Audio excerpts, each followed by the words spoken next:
wa innahu bismillahir rahmanir rahim. Sallu ala nabii. Si hivyo tu, kuna sura moja ya Qur'ani yenye mubinu 7. Hii Qur'ani ikiwa kiumbe moyo wake ni surati Yasin. Hii inaitwa sura ya 36. Wallahi hii sura ndio ambayo moyo wa Qur'ani. Na kuna sura tiba ya maradhi yote, surati al-Fatiha. Na kuna mama wa aya zote, ayati al-Kursi.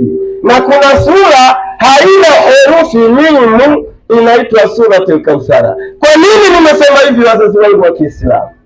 Tuwe na mfumo wa kuwarifisha watoto Qur'ani. Tuwe na mfumo wa kuwatengenezea baadaye yao.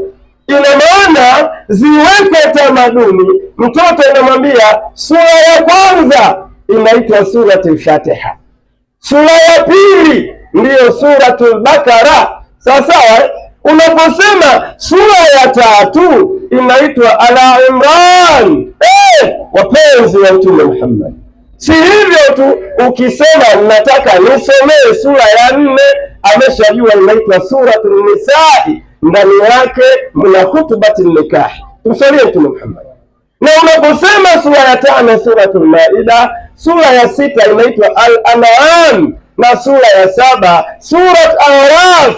Unaposema sura ya 8 inaitwa suratul Insan, na sura ya 9 surati Tauba, ile sura ambayo haina bismillahi. Kwa amri ya vita imekuja sura hii. Tumsalie Mtume Muhammad.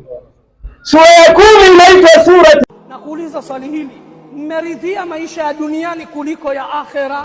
Niambie, nani aliyeishi milele katika mgongo huu wa ardhi? Utaondoka na utaacha